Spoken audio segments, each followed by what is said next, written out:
Hi guys, and thanks for joining me today. This is Mike with Designs by M, and today I thought I'd bring you something a little bit different. I recently purchased a new heat press, and I've been doing a lot of neat projects with it, and I thought I would just briefly go over the new heat press that I got. Not really an in-depth tutorial, but show you how it works and how to set the timer as well as the heat. As you can see, this is a clamshell. It is a 15 by 15 platen, and this was purchased from Heat Press Nation. And as you can see, there's a knob on the top where you will adjust the pressure. And so let me bring you over here to the little control panel, and I will show you how to set the time as well as the temperature, and then we'll go ahead. And what I'm going to do today is show you how to sublimate a sublimated printout onto some white glitter. I recently also purchased a Sawgrass 400 sublimation printer, and I'm excited to sublimate onto some white glitter, which I have not done before. So this is going to be an experience for both of us. So let me bring you over here to the timer, and we'll go ahead and get that set up and make this project. All right, so when the machine gets turned on, as you can see, the top row is going to tell me the current temperature. And so as I just turned it on, the temperature is increasing. The bottom number right now is telling me what I originally had the heat set to. So the last time I pressed, I had it to 400. So for this application, I'm going to be setting it for 365 degrees for 60 seconds. So when I hit the set button, the first thing I'm going to do is change the time. So if you use the arrows, the up or down, you're going to scroll to the time you want. If you hold it in, it's going to scroll a little faster. So I need 365. So when I hit set again, it locks it in and it moves it to the time. So this one I had 56. So let's change it up to 60. And I'm going to hit set. And now I'm good to go. So it tells me on the bottom that my suggested temperature that I set it to is 365. That's what I set it to. And now my heat press will go ahead and heat up until it gets to 365. And then the good thing about this press too is when I press down the top platen, it'll go ahead and it'll start counting down from the 60 seconds. And then once it hits 0, it'll start beeping to let me know that my shirt is done. And I'll go ahead and show you that once we go ahead and get started.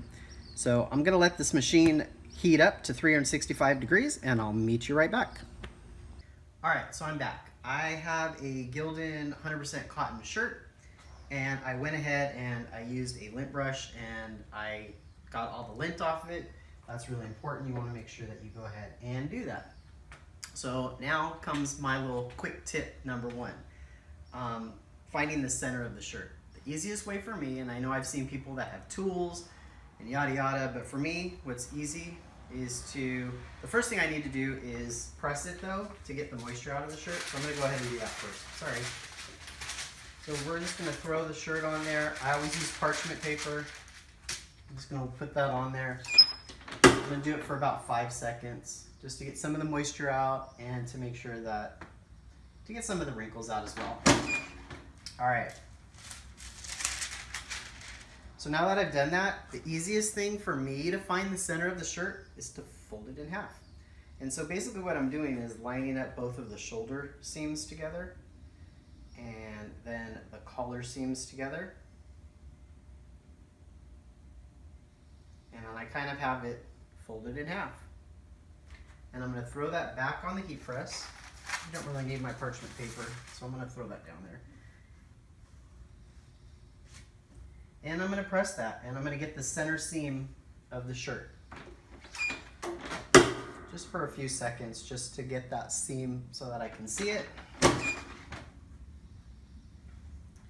All right, I don't know if you guys can see it, but there is a definite seam right down the center of the shirt. So I'm going to lay my shirt back in here. And because it has a collar and I don't use a pressing pillow, if you had a pressing pillow, what happens is the collars can interfere with the pressing of a shirt, as can seams and buttons.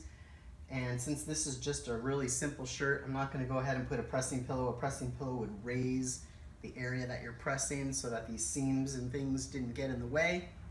But because it's a small shirt, I'm just going to push it back until the collar overhangs off the back of it, and then that I don't have to worry about that. So I'm good to go. All right, so my next tip, now that my shirt, I have this, the middle of my shirt, I'm ready to go, is I have an old notebook, and in the notebook I have a bunch of sheet protectors. And what I do is I cut, I weed my vinyl, and then I stick it to sheet protectors, which protect it from getting dirty, and it's easy to take with me, so I can bring this to and from. Obviously, as you can tell, I press in my garage, but my cutting machine in my office is in the house. Most of my projects are less than 8.5 by 11, so this works really well for me. If you needed probably a bigger binder with bigger sheet protectors, I'm sure they're out there, I don't know. But for me, this works. And then I go ahead and I cut it, and then it sticks right to the binder, and when I'm ready, like I said, I just pull it right off. So, I have the one that I did for this project, and again, this is heat glitter, or glitter, yeah, heat transfer vinyl glitter. So I'm gonna pull that right off, and I have my project. So I'm gonna put this down really quick. I'm gonna put on the spectacles so that I can see what I'm doing. Now normally, and there's a sticky side, and then there's a non-sticky side. So normally what I do to find the center of this is I fold it back onto itself on the non-sticky side, because you don't want it to stick to each other. And I would line these together, the design, and then I make a little crease so that I have the exact center of my design. And it'll press out. You won't get a crease in your project. But because this is pretty defined, I know that this is the center, and I pretty much have a center point here and a center point here. I'm not going to do that. I'm just going to eyeball it. So I'm going to make sure that the glitter side is up, and I'm going to go ahead and put this in my machine. And for the sake of this tutorial, I'm just going to place it here. And that looks pretty good. Usually I do about 2 or 3 fingers down from the collar. That looks good to me. I'm sorry if I'm blocking your shot. I kind of want to get this lined up as best as I could. All right. So now we're going to go ahead and press this. Now, if you are pressing just the glitter by itself, you're going to put it at 320 for about 15 seconds. But since we're going to be doing the sublimation on top of that, I have the heat press set to 365 degrees. And I'm only going to press this for 1 or 2 seconds because I want to remove the cover sheet. So I'm going to put my parchment paper, and I'm going to go ahead and press that for a couple seconds.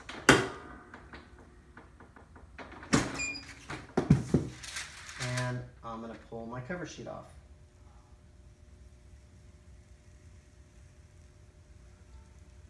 Now this alone would definitely not be sublimated on, or not good to go, but we're going to put our sublimated printout on here, and we're going to press it for a full minute, and that will make sure that this glitter doesn't come off and the sublimation will transfer onto the glitter.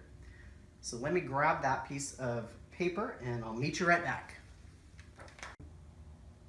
All right, so now comes the ultimate test. I've done tons of things with glitter and regular vinyl. Now it's time to sublimate onto the vinyl, which I have not done.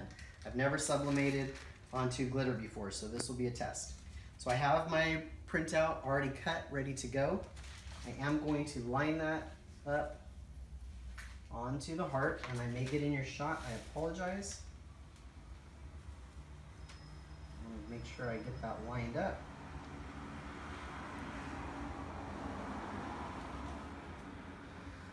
And that looks lined up for me. I probably could add some tape, but it seems like it's sticking for me. So I'm going to throw my parchment paper down. Now when you're doing sublimation, you normally want to make sure that you put a parchment paper or butcher paper or something on the bottom as well as the top. But because I am doing this onto a shirt, my bottom platen is really going to be protected, so I'm not really worried about that.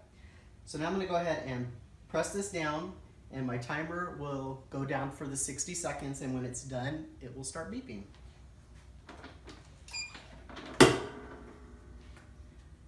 So now comes the fun part. Now I'm going to cut to it.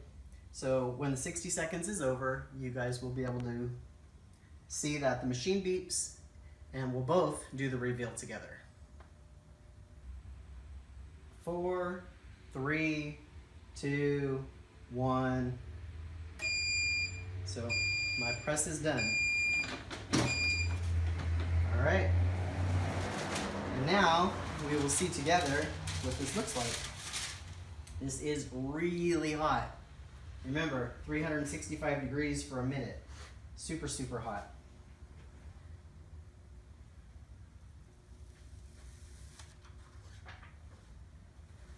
And that, my friends, is a sublimated glitter shirt. And I think that came out really nice. I don't know if you guys can see the glitter in that.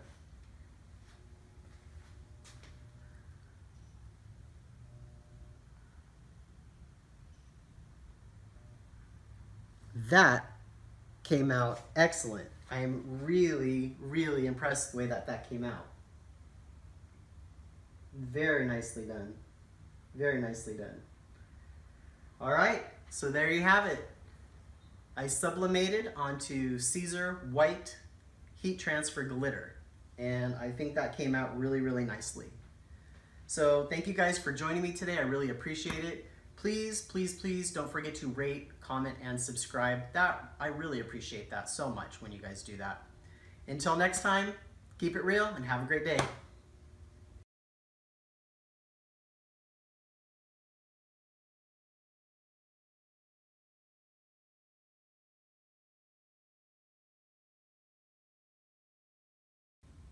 I don't even know if this is gonna work.